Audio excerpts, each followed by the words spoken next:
Tem muitas maneiras de se aproveitar ficção, de se abordar ficção.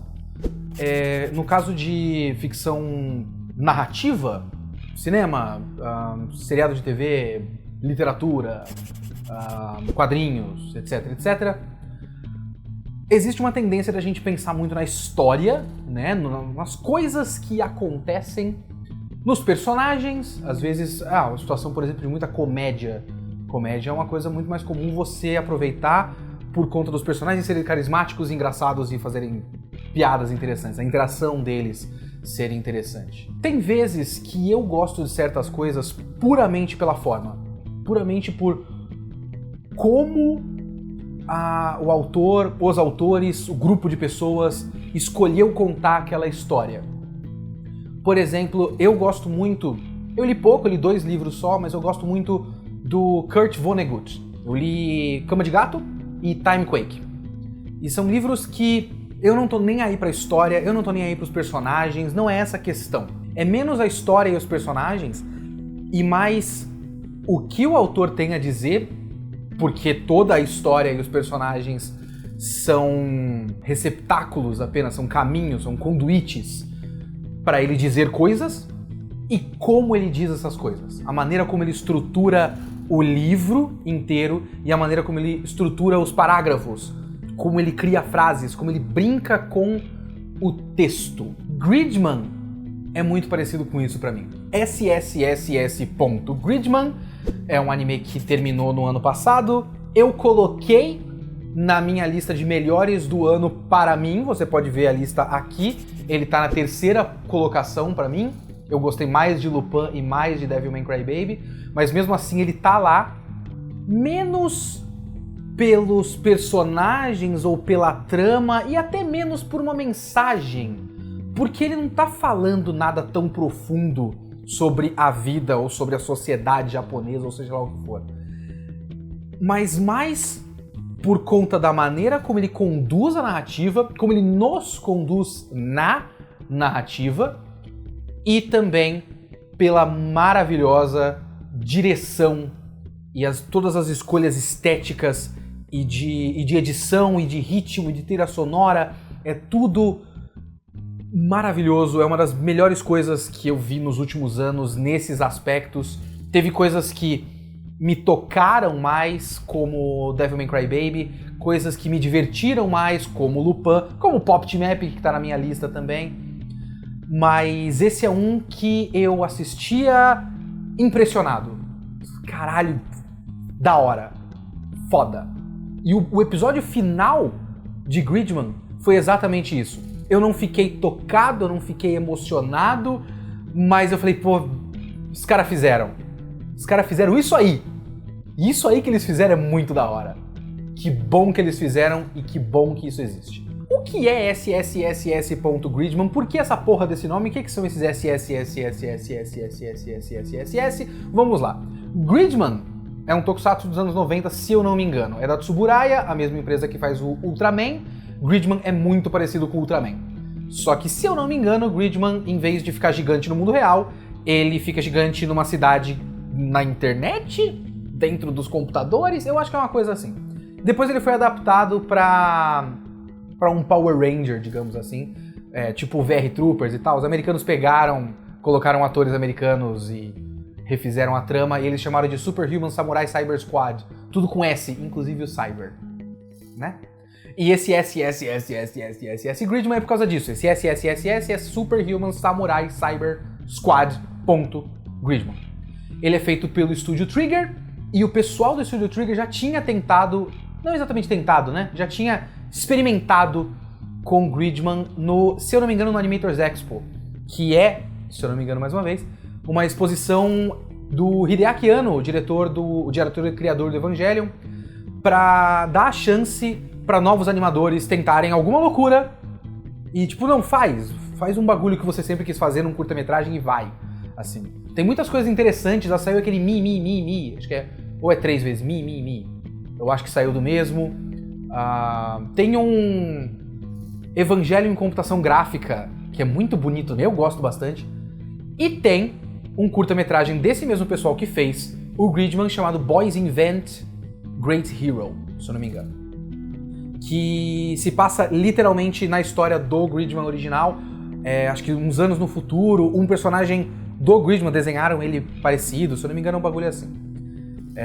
Então os caras aparentemente curtem Gridman, e eles decidiram fazer esse anime, o SSSS.Gridman, como uma espécie de homenagem, mas com praticamente nada a ver com o Gridman original. Eu não sei o que os fãs do Gridman acharam desse anime, sinceramente eu não faço ideia. Eu entenderia se eles ficassem muito putos, porque não tem nada a ver. Mas vamos lá, a história é um menino que acorda sem memória e um kaiju ataca a cidade. Aliás, ele olha num computador, o Gridman falando pra ele, Yuta, você precisa despertar, você tem uma missão, o perigo está chegando. Eu falei, caralho, o que tá acontecendo? Mas ele não tem memória, ele vê kaijus gigantes pairando sobre a cidade, só que só ele vê o computador, até que um kaiju de verdade ataca a cidade, ele entra no computador, vira o Gridman, e é isso. Então você tem a menina que está criando esses kaijus, a Akane Shinjo, e ela faz o kaiju realmente como se fosse aquela modelagem em massinha do pessoal que faz modelagem em 3D, sabe? O pessoal, quando você vai fazer aula de modelagem em 3D, você também aprende a fazer com argila, massinha, argila. E ela faz, e aí um alienígena, um monstro, um ser que tá no computador, faz ele virar real e ele fica gigante, e o Gridman fica gigante, e aí ataca ele, e tem essa dinâmica dessa menina criando o kaiju, e o moleque virando o Gridman. É isso, basicamente é isso. Para entrar na parte da estrutura da narrativa e do porquê eu gosto da estrutura da narrativa, talvez seja um pouco spoiler. E esse vídeo, obviamente, tem uma função dupla, como eu sempre faço com as reviews finais do VideoQuest. Ele é tanto uma review final para quem acompanhou todos os vídeos na semana. Eu fiz os vídeos de todos os episódios de Gridman, você pode ver a playlist aqui. Mas também é uma apresentação da série para quem começou agora. Mas, se você não sabe nada sobre Gridman, muita coisa que eu vou falar vai ser realmente spoiler, então eu vou ficar na parte mais técnica, digamos assim. Quando você vê todo esse histórico dos fãs de Tokusatsu, do Tokusatsu que nem é tão famoso assim, o Gridman, nem o Superhuman Samurai Cyber Squad era tão famoso assim, porque tinha outras coisas na época, tinha Power Rangers na época, então ninguém ligava tanto assim pro Superhuman Samurai. E você vê que os caras estão fazendo uma homenagem a um Tokusatsu, dá pra você supor que o jeitão da coisa toda e principalmente se você vê que é do estúdio Trigger, estúdio que fez Kill la Kill, que fez Luluco, que fez Little Witch Academia, faz você pensar que é uma coisa, uma loucura, uma coisa grandiosa, agitada, doida e tal. E mas só metade dele é. A outra metade de Gridman é uma história muito introspectiva e melancólica. E eu acho genial o quanto essas duas coisas são entidades separadas dentro de um episódio só, ao mesmo tempo que elas estão intrinsecamente ligadas. O contraste entre as duas partes é muito interessante. A direção na parte melancólica, digamos assim, é simplesmente maravilhosa. É a minha parte preferida de Gridman, é quando não tá tendo porrada de Ultraman versus Kaiju. A parte da porrada de Ultraman versus Kaiju é bem da hora, mas eu gosto muito mais da outra. Porque a direção é tão apurada, é tão diferente, é tão minuciosa, sabe? Eu acho que essa é a palavra. Ela é calculada, é minuciosa. Tem um trabalho muito forte de deixar todos os diálogos o mais interessante possíveis. Eu sou ruim com esses plurais de vez em quando. E também enquadrar esses diálogos da maneira mais significativa possível. Não é só uma questão de plano contra plano, plano contra plano. Sabe plano contra plano? Quando você mostra o rosto de um personagem com a parte de trás da cabeça de um, inverte. Pam, pam, pam, pam. Porque é isso que você precisa para um diálogo no básico do básico. Que você precisa mostrar quem tá falando. Então você inventou o plano contra plano ali. O Gridman muito raramente usa isso. Muito raramente. ele gosta muito de enquadrar os personagens em planos chapados. E eu acho que isso é uma questão muito interessante no contraste entre as duas partes. A escolha das cores e a escolha dos enquadramentos e ângulos, principalmente. Porque no momento que eles estão falando no mundo normal, sem ser a porrada de Gridman vs Kaiju, o que você tem muito é esses planos chapados sempre na altura do olho, sempre reto, pouquíssima perspectiva, e você tem os personagens sempre enquadrados dentro do cenário. Os cenários têm um cuidado muito minucioso. Eles são muito detalhados, muito vivos, muito icônicos, eu diria, até. A loja de coisa velha é muito característica, ela se repete, é um cenário que se repete muito. O quarto da Shinjo é um cenário muito interessante, porque também ele destoa completamente daquele lá, enquanto aquilo você percebe um pouco de vida, porque são coisas amontoadas, mas tem pessoas reunidas à volta daquele lugar, tem um balcão que faz café, então você tem um pouco de vida um pouco mais normal e uma bagunça humana. Quando você vai pro quarto da Shinjo, primeiro que o design daquele quarto todo é maravilhoso, porque ele tem aquela iluminação laranja bizarra e pouquíssimo natural, aqueles corredores de displays, de miniaturas que ela fez, de vários kaijus, porque ela gosta muito de kaiju, e aquela fileira de saco de lixo. Então você bate o olho naquele cenário e você entende a personagem automaticamente. Todo aquele cenário é um reflexo dela, ao mesmo tempo que é um cenário completamente alienígena. Não é uma coisa normal, sabe? Não é uma coisa corriqueira. Ou qualquer outro cenário do mundo, assim. A escola é muito viva. Tem muitos planos, o primeiro episódio faz um trabalho muito bom nisso, em estabelecer uns planos para mostrar para mostrar a vida naquele lugar, assim. Mostra o bebedouro quebrado, mostra a classe num plano aberto e você percebe que tem um cuidado nos detalhes. Eu gosto muito, por exemplo, não exatamente na escola, né? Quando o Yuta acorda e ele acorda e vai pro banheiro na casa da Rika, ele tá no banheiro e você tem umas prateleiras e são pessoas vivendo ali. É um monte de coisa amontoada, que inclusive é a casa das pessoas que tem uma loja de velharia, né? Uma loja de lixo, digamos assim. Então, são coisas amontoadas, são vários objetos, assim. Não é um cenário genérico com o mínimo de textura possível, porque isso não importa, sabe? Aquele lugar tem vida, e você vê os personagens enquadrados naquilo. E os diálogos se utilizam muito dos cenários pra... Raramente você tem o plano contra plano, como eu disse, e em geral você vê os personagens ali enquadrados em algum ambiente que você vai pegar os significados e o clima através desse ambiente, que é um ambiente bastante vivo. E muito trabalho de bloqueios, digamos assim, de enquadrar os personagens bloqueados pelo cenário para criar significados, sabe? Você tem um trabalho muito grande da Rika, que começa toda a história distante dos personagens. Ela costuma estar bloqueada por grades, ela tem coisas entre ela e os outros moleques que ela não tá se comunicando. Tem aquela cena que eu acho maravilhosa, acho que lá pelo episódio 4, 4 ou 3, eu não lembro muito bem agora, que tem a Rika e o Utsumi enquadrados dentro de espelhos, e os espelhos significam muito.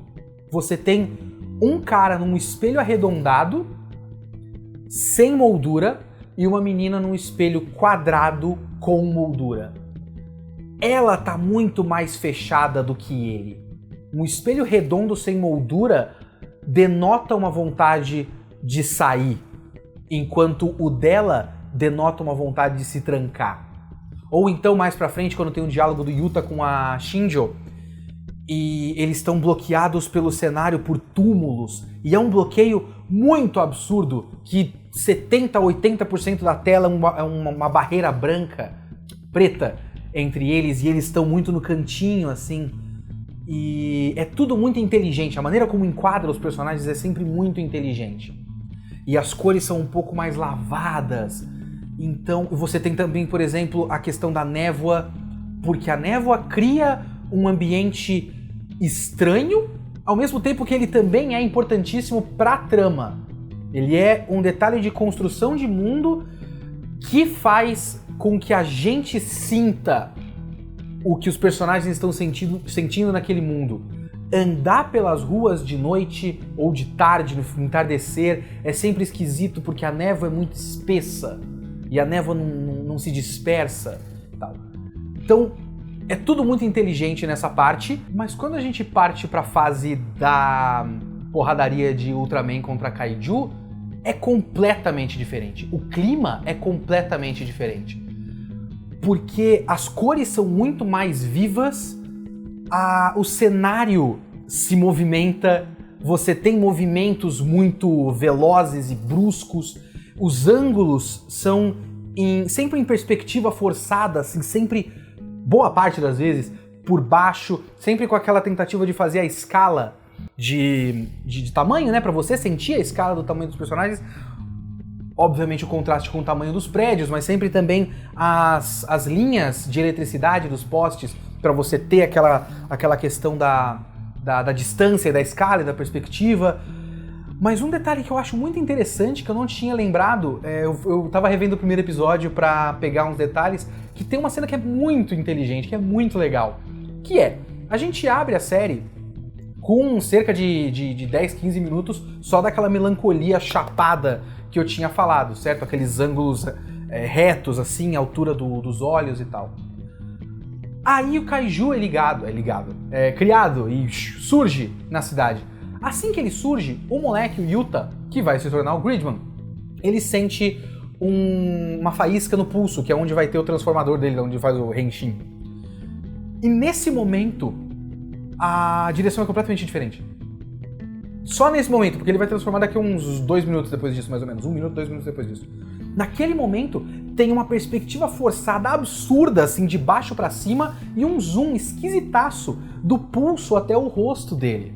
E é só naquele momento, você, tchá, pá, e aquele muda. E depois, se eu não me engano, volta, e fica aquela coisa mais chapada, aquela coisa mais reta. É só pra sinalizar que aquele momento é o momento onde o Tokusatsu está começando. E é muito legal. É muito legal. Então, tudo isso faz com que eu ame Gridman. É isso que me fez parar pra ver, sabe? Eu comecei a ver, caralho, isso é muito da hora. E tem outras escolhas lá pro fim da série que eu acho muito inteligentes também. Mas as escolhas do fim da série, eu vou ter que entrar nos spoilers. Então, se você esteve comigo esse tempo todo, eu recomendo que você assista Gridman, porque é uma ótima série. Principalmente se você curtir essas coisas, se você curtir a forma. E também, de certa forma, se você não for uma dessas pessoas que precisa de todas as respostas para uma história. Mas isso é uma maioria, e como é uma maioria vai parecer que eu tô dando desculpa. Mas enfim, deixa eu falar um pouco sobre a maneira como a história é conduzida. Isso é spoiler, então volte no final do vídeo.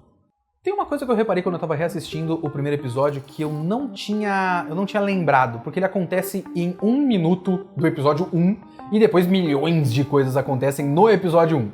E eu esqueci completamente. A série abre com a Shinjo, com a Akane Shinjo. Abre com vários establishing shots da escola, né? Mas depois tem ela, melancólica, entediada, e ela olha pro céu, vê uma luz, a luz se divide em 5. Eu tinha completamente esquecido disso. Completamente esquecido disso. E isso é a revelação final da trama sendo plantada no minuto 1 do episódio 1. E também um sinal de que a gente é enganado pela série toda. De certa forma, é enganado pela série toda. Mas a dica já estava nesse minuto 1. E eu não tô falando da questão do Neon Genesis, eu tô falando da questão da Shinjo. Porque a gente, depois de mostrar isso, o episódio todo é focado no Yuta, na Rika e no Utsumi. Eles são o trio que conduz a história pra gente por um bom tempo. E o Yuta é o Gridman, é o cara que se funde e se transforma no Gridman. Então é lógico que a gente vai prestar mais atenção nele. Porque ele é o personagem principal, ele é o herói, ele é o nome do anime. Mas o Yuta importa muito pouco. E a gente vai entender isso conforme a história for passando. Porque a história não é sobre o Yuta e nem é sobre a Rika, que é muito importante. A história é de fato sobre a Shinjo. A história é um enorme grito de socorro dela. Toda essa história é muito sobre adolescência e sobre falta de comunicação, dificuldade de comunicação. O começo da história toda as interações entre os personagens são muito focadas nessa questão da falta de comunicação, na dificuldade da Rika de ultrapassar barreiras e de se abrir, na dificuldade do Utsumi de simplesmente falar as coisas que ele sabe porque ele fica com receio de reações. No final, o Utsumi começa a se questionar sobre o papel dele naquele grupo e ele também não consegue comunicar isso pra ninguém.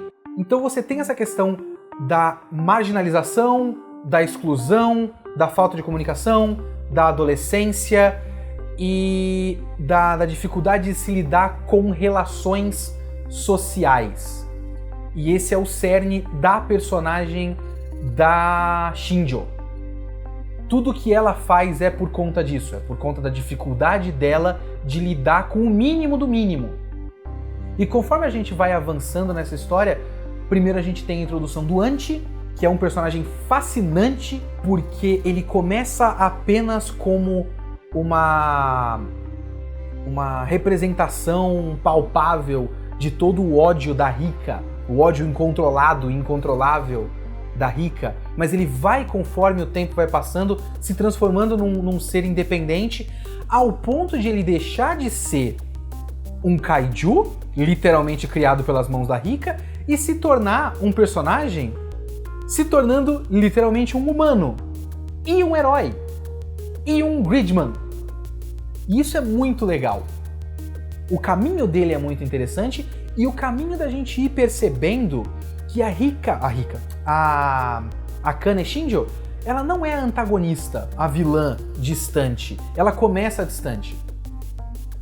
O primeiro episódio, por exemplo, todas as vezes a gente vê aquilo lá na primeira cena, que é a dica de que ela é importante e que ela é o que importa nessa história. A gente vai abrir e fechar a história com ela. Mas ela não aparece direito. Quando ela tá fazendo kaiju, ela é ocultada, ela aparece sempre de canto na sala e tudo mais, ela parece que não importa. Depois é revelado que ela é a vilã e gradualmente a gente vai vendo que ela é o centro dessa história. Assim como ela é, literalmente, o centro desse mundo. Então a maneira como a gente vai sendo conduzido pela trama é interessante porque a gente vai descobrindo com a trama quem importa para esse mundo. A gente vai descobrindo com o tempo o quanto a Rika e a relação da Akane com a Rika é muito interessante para começo de conversa e muito importante para a Akane. Porque, conforme a história vai passando, a gente vai sendo revelado pra gente que o mundo é um mundo artificial criado pela Shinjo. Os kaijus, no fundo, são dispositivos de renovação ali, de reconstrução do mundo. Toda vez que ela destrói o mundo por algum capricho dela, os caprichos dela são por conta de ela não gostar de alguma atitude de alguém, mas também porque ela criou todas as pessoas daquele mundo. E o mundo tem que ser perfeito para ela se fechar naquele mundo perfeito e viver uma vida perfeita. Se algum daqueles elementos está saindo do controle, ela não consegue lidar e ela simplesmente destrói. E ela não tem empatia por nenhum daqueles seres que são artificiais, talvez por ser artificial, talvez por ela ter dificuldade com a questão da empatia, talvez por ela sentir que ninguém nunca teve empatia com ela, mas isso a gente nunca vai saber. E não importa, eu não quero saber qual é o trauma da Shinjo. O que importa é o caminho pelo qual ela passa dentro do mergulho dela rumo à depressão profunda. Não é a causa, é a consequência. É o como ela se sente e como ela se autodestrói. e como ela tá gritando por socorro. Toda essa história é um enorme grito de socorro da Shinjo. Porque com todas as revelações do final da história, a gente passa a perceber que só tem 2 elementos externos a tudo isso. Que é o Alexis, o ETzão, e o Gridman. O Alexis é um ser que não tem muita explicação, e não importa, ele é só um ser aparentemente imortal, que se aproveitou do fato de ter uma pessoa perdida na própria mente, entrou ali e ajudou ela a criar um ambiente onde ela pudesse eternamente perpetuar esse ódio e essa autodestruição, porque ele se alimenta disso. Acabou, eu não preciso de mais nada além disso. E o Gridman é o Hyper Agent. Ele é um ser que viaja por mundos e ele viu um problema e ele foi atrás do problema para solucionar o problema. Tokusatsu. É isso. No fim, o que a gente acaba entendendo de Gridman é que toda a série é um enorme episódio do Gridman original. Talvez o melhor? Talvez. Não sei, não vi Gridman. Mas ele é um enorme episódio dividido em 12 episódios de anime. Porque ele é, se você resumir tudo muito resumidamente, o Gridman descobriu que uma menina está perdida na própria mente e criou um mundo artificial. E tem um ser do mal lá dentro. Eu vou entrar e vou vencer o ser do mal. É isso. Só que isso é o paralelo, isso é o que rodeia. O centro da história é esse mergulho em direção à autodestruição da Shinjo. E o que eu achei mais interessante ao longo da história é que me incomodava muito o fato do Yuta ser um personagem tão apagado. Mas faz todo sentido. Primeiro, narrativamente, porque ele não é o personagem que tem que passar por um arco aí dentro. E segundo, dentro do funcionamento da lógica da história. Porque aquele não é o Yuta, aquele é o Gridman. E o Gridman não é um personagem que vai, mais uma vez, não é um personagem que vai passar por um arco. Ele é um personagem externo a tudo que está acontecendo, que chega e soluciona. O Yuta é só um receptáculo e os outros são parte do Gridman, os Neon Genesis. O que importa mesmo é a necessidade de conexão humana e a dificuldade enorme para se lidar com essa conexão humana da Shinjo. Esse é o centro da história. E a amizade dela com a Rika é muito interessante, porque o que ela cria? Ela criou três personagens ali no mundinho dela pra ter várias coisas que ela gostaria de ter, digamos assim. Pelo menos é isso que fica claro na história, pra mim. Ela tem o interesse amoroso, que é o Yuta. Tem o cara que vai ser o amigo nerd dela pra falar de kaiju. E vai ter a melhor amiga, a Rika. Ela precisava de uma melhor amiga. E a amizade das duas personagens é muito mais importante do que o funcionamento, do porquê que o Alexis está lá, ou o trauma da Shinjo. O que importa realmente é o que ela precisa para sair disso. E o que eu achei muito foda no episódio final são as paradas metalinguísticas para passar todo esse processo, que é 2 cenas que eu sinceramente não esperava que acontecessem daquela maneira. Primeiro, o Gridman no design original do Gridman, que eu achei maravilhoso, inclusive com a música da abertura da série original, que é muito da hora a música da série original. É muito legal. E você tem o Gridman voltando para aquele visual nostálgico para deixar bem claro que sim, esse Gridman que tá lá, que entrou nesse mundo criado pela Shinjo, é o Gridman do Tokusatsu. A colorização dele é diferente de todo o resto do anime. Ele se destaca muito na primeira cena que ele aparece assim com a pose. Então, de fato, a gente tá vendo um episódio da série original de Tokusatsu dos anos 90. E quando eu vi isso, que eu não esperava, eu pensei, porra, se os caras estão fazendo isso, quer dizer que a gente tá na série original. Então eu tô esperando pra quando a Shinjo despertar, que ficava meio óbvio que ela despertaria, que eles iam mudar o estilo da arte. O desenho dos personagens, a Shinjo do mundo real, ia ter uma arte diferente, a colorização ia ser diferente, talvez mais fotorrealista, talvez o design mais realista, sabe? Colocar um cabelo mais realista com narinas no nariz. Esse tipo, é isso que eu tava esperando. Cores diferentes e design de personagem diferente. Mas não. Eles foram lá. Eles fizeram até o fim. Eles filmaram uma menina em live action acordando no próprio quarto com esse maravilhoso quadro do título, do logo da história, sobreposto à menina saindo do cobertor e despertando no mundo real.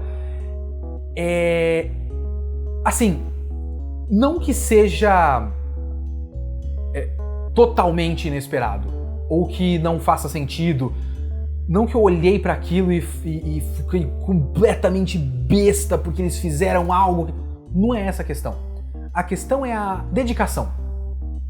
É o que vai fazer com que fique claro que existe um mundo real e existe um mundo virtual artificial criado pela Shinjo. Vai ficar claro se uma coisa for live action com seres humanos de verdade e o outro for desenho animado. Eles podiam não fazer isso.